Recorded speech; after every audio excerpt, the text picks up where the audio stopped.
जा चल बाहर जा तू मोटो चीटस बाहर जा ना ना झूठो से बे बाजूला मसा મને પડી ગયો હું ચોર છું તો ચોર છું હું પીધેલો છું મારી વાતો પર આપણે રજૂઆત કોને કરવા આવ્યા છું?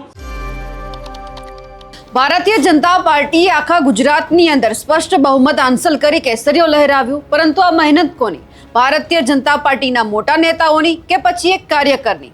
કાર્યકર્તાઓએ સરસ રીતે મહેનત કરી અને આખું પરિણામ આપણે જોયું, પરંતુ હવે ભારતીય જનતા પાર્ટીના જે કાર્યકરોએ મહેનત કરી છે તેમની ક્યાંક અવગણના થઈ રહી છે અને આ જ બાબતે એક પછી એક રાજીનામા છે તે પણ ભારતીય જનતા પાર્ટીમાં પડી રહ્યા છે અને વાત સામે આવી છે અરવલ્લી જિલ્લામાંથી.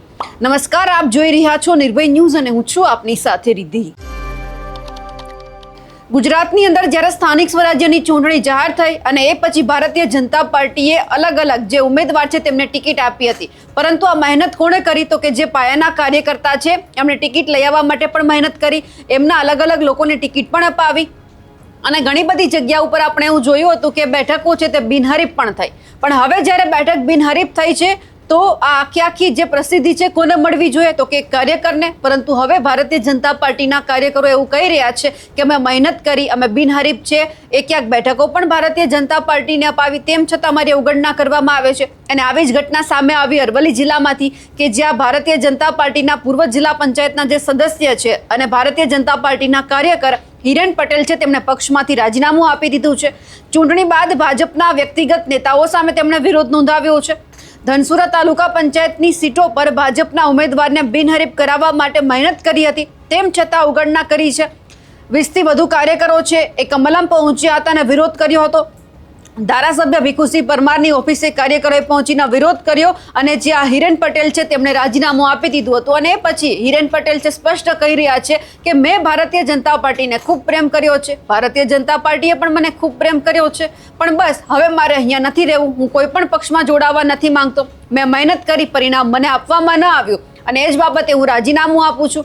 અને આ બધાની વચ્ચે એક વિડીયો છે તે પણ સોશિયલ મીડિયા ઉપર ખૂબ વાયરલ થઈ રહ્યો છે. હિરેન પટેલનો એ કોઈક કાર્યકર્તાને એવું કહી રહ્યા છે કે તું અહીંયાથી જતો રહેજે અને મારા ઉપર આક્ષેપ કરવા કરતાં પહેલાં તું એ જોઈ લે કે હા હું ચોર છું તો ચોર છું, પીધેલો છું તો પીધેલો છું, આવી વાત કરી રહ્યા છે. હવે આ બધું શું થઈ રહ્યું છે એ પછી ભારતીય જનતા પાર્ટી ઉપર સવાલ થાય છે કે ભાજપના કાર્યકરો એક પછી કેમ રાજીનામું આપી રહ્યા છે? શું ખરેખર જે આ હિરેન પટેલ છે એ નશાની હાલતમાં આવ્યા હતા અને એમણે રાજીનામું આપ્યું છે? એમના ઉપર પણ સવાલ થઈ રહ્યા છે. સૌથી પહેલા તો એ તમામ વિડીયો ઉપર નજર કરીએ અને પછી હિરેન પટેલ શું કહી રહ્યા છે ભારતીય જનતા પાર્ટી માટે તે પણ સાંભળી લઈએ.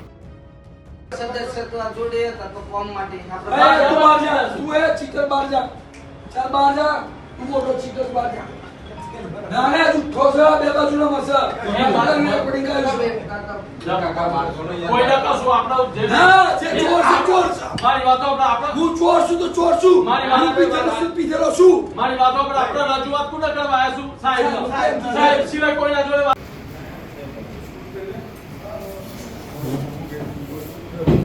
બધું પ્રૂફ છે અને એમને લખાયું છે મારું પ્રૂફ સૌથી તો બિનહરીફ છે સાહેબ.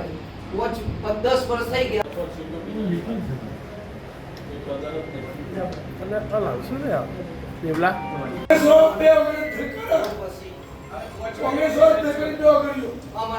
આજે મને ઉદાહરણ બિનહરીફ થઈ ગયા.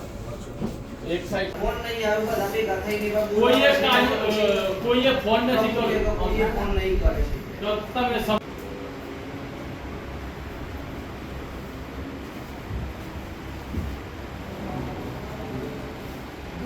ભ્રષ્ટાચારના રેકોર્ડ છે સાહેબ હવે તો તમામ ખોટું છે પણ મારા જોડે જે અન્યાય છે તો કારણ અને ઠાકોર તો ઈ ભાઈ અને એમાં કઈ છે બુટલે પક્ષ કેસ છે. ચલો પક્ષે કહ્યું એક કેસ કેસ હોય તો બતાવો. એક કેસ આરોપી દેરાનો કેસ બી હોય તો બતાવો. રણજીતસિંહ મેન્ટેન ના દે ચલો 95 માં કાપી નાખી 98 માં હતો મારો 2002 માં હું હતો મારો હા મારા મારી વાત તો તમે બસ આપની વાત અરે પણ મને બી કહેતો તમે તમને દુઃખ તમને એટલા માટે ભાઈ 12 વર્ષથી હું ફરજ છું ને મારી એક ભૂલ બતાવ 2007 માં એમને ના આલી સાહેબ હું રણજીત સાહેબ લડે અને દિલીપસિંહ બાપુ આવી ગયા બોલો એવું કોઈ નથી કે આજે પૂરું થઈ જાય છે 10 વર્ષ આજે પહેલા પૂરું થઈ ચૂંટણી જાય લડ્યો છે. પક્ષ વગરની.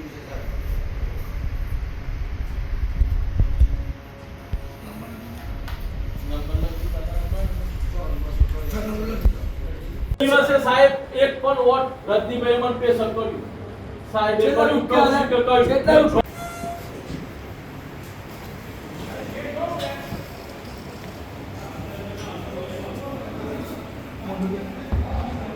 તમારું નહીં ચાલતું તો મને દુઃખ થાય છે ને આપણું તો ચાલુ જ છે સાહેબ. આપણા આપ્યું છે સક્રિય ભાજપના કાર્યકર્તા હતા, શું વિવાદ છે? બસ બહુ થઈ ગયું ભાજપથી. બહુ પ્રેમ આવ્યો ભાજપને મને, અને મેં ભાજપનો બહુ પ્રેમ કર્યો. અમને ભાજપનો વિરોધ નહીં, વ્યક્તિગતનો વિરોધ છે.